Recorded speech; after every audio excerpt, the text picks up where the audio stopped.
Salam saudara-saudara dalam Kristus. Selamat datang di channel Ungke Sahyu. Pada kesempatan ini, kita akan membahas topik yang menarik dan penting. Yesus sunat, tapi Kristen tidak wajib sunat. Pernahkah Anda bertanya-tanya mengapa hal ini terjadi? Mengapa Yesus sebagai orang Yahudi disunat, tetapi kita sebagai orang Kristen tidak diwajibkan untuk sunat? Tetaplah bersama saya hingga akhir untuk menemukan jawabannya dan memahami rencana Allah yang luar biasa bagi kita. Mari kita mulai. Sunat adalah bagian dari hukum Taurat yang diberikan Allah kepada Abraham sebagai tanda perjanjian. Dalam Kejadian 17 ayat 10-14, kita membaca bahwa sunat diwajibkan kepada setiap laki-laki dalam keturunan Abraham sebagai tanda fisik perjanjian antara Allah dan umatnya. Yesus sebagai orang Yahudi menaati hukum Taurat. Dia disunat pada hari ke-8 sebagaimana tertulis dalam Lukas 2 ayat 21. Namun, dalam Perjanjian Baru, kita menemukan bahwa sunat tidak lagi diwajibkan bagi orang percaya. Mengapa demikian?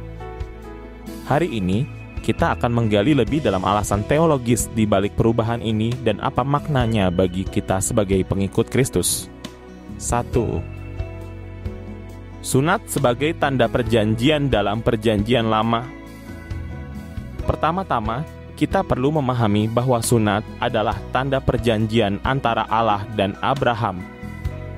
Dalam Kejadian 17 ayat 10-11, Allah berfirman, "Inilah perjanjianku yang harus kamu pegang, perjanjian antara aku dan kamu serta keturunanmu, yaitu setiap laki-laki di antara kamu harus disunat." Sunat menjadi identitas bagi umat Israel sebagai bangsa pilihan Allah. Hal ini juga menjadi bagian dari hukum Taurat yang diberikan kepada Musa.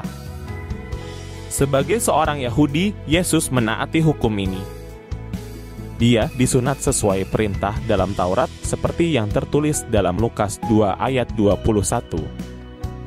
Dan ketika genap 8 hari dan ia harus disunatkan, ia diberi nama Yesus, yaitu nama yang disebut oleh malaikat sebelum ia dikandung ibunya. 2. Yesus menggenapi hukum Taurat. Namun, penting untuk diingat bahwa Yesus tidak hanya menaati hukum Taurat.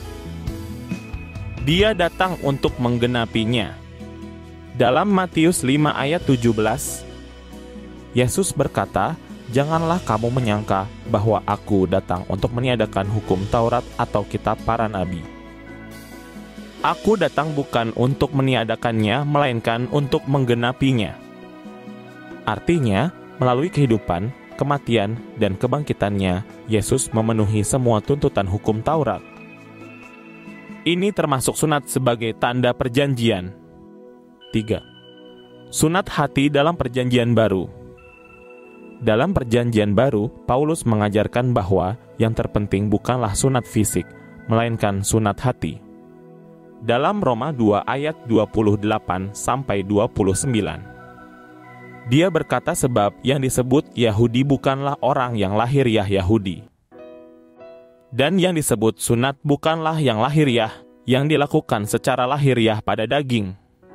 Tetapi orang Yahudi sejati ialah dia yang tidak nampak keyahudiannya, dan sunat ialah sunat di dalam hati secara rohani, bukan secara hurufiah. Selain itu, dalam Kolose 2 ayat 11-12, Paulus menjelaskan bahwa dalam Kristus, kita telah disunat secara rohani. Dalam Dia kamu telah disunat, bukan dengan sunat yang dilakukan oleh manusia, tetapi dengan sunat Kristus, yang terdiri dari penanggalan akan tubuh yang berdosa. Karena dengan Dia kamu dikuburkan dalam baptisan, dan di dalam Dia kamu turut dibangkitkan juga oleh kepercayaanmu kepada kerja kuasa Allah, yang telah membangkitkan Dia dari orang mati. 4. Sunat tidak wajib untuk orang Kristen. Dalam Kisah Para Rasul 15 ayat 1-11, kita membaca kisah konsili Yerusalem di mana para rasul membahas apakah sunat diperlukan untuk orang percaya non-Yahudi. Petrus dan para rasul sepakat bahwa sunat tidak diperlukan untuk keselamatan. Paulus juga menegaskan hal ini dalam Galatia 5 ayat 6. Sebab bagi orang-orang yang ada di dalam Kristus Yesus, hal bersunat atau tidak bersunat tidak mempunyai sesuatu arti, hanya iman yang bekerja oleh kasih. 5. Penerapan bagi orang Kristen. Bagi kita sebagai orang percaya, fokus kita bukan pada ritual fisik seperti sunat, tetapi pada iman kepada Yesus Kristus. Kita dipanggil untuk hidup dalam kasih karunia-Nya dan membiarkan Roh Kudus memurnikan hati kita.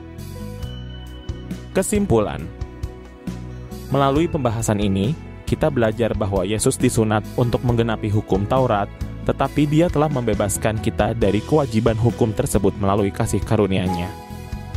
Sebagai pengikut Kristus, kita dipanggil untuk hidup dalam iman, kasih, dan ketaatan kepadanya, bukan berdasarkan ritual fisik, tetapi melalui sunat hati yang dikerjakan oleh Roh Kudus. Mari kita terus bersyukur atas kebebasan yang kita miliki di dalam Kristus dan hidup untuk memuliakan nama-Nya. Mari kita berdoa.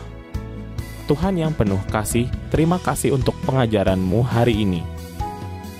Kami bersyukur karena melalui Yesus Kristus, kami dibebaskan dari tuntutan hukum Taurat dan hidup dalam kasih karunia-Mu. Kiranya kebenaran-Mu tinggal di hati kami, dan Roh Kudus terus memimpin kami untuk hidup sesuai dengan kehendak-Mu. Berkati setiap penonton video ini, Tuhan. Dalam nama Yesus kami berdoa. Amin. Sahabat Ungke Sahyu, terima kasih telah menyaksikan video ini hingga akhir. Semoga pengajaran ini memperkaya iman Anda dan membantu Anda memahami kebenaran firman Tuhan lebih dalam. Jangan lupa untuk like, share, dan subscribe channel Ungke Sahyu agar Anda tidak ketinggalan konten pengajaran Alkitab berikutnya. Sampai jumpa di video selanjutnya. Tuhan memberkati.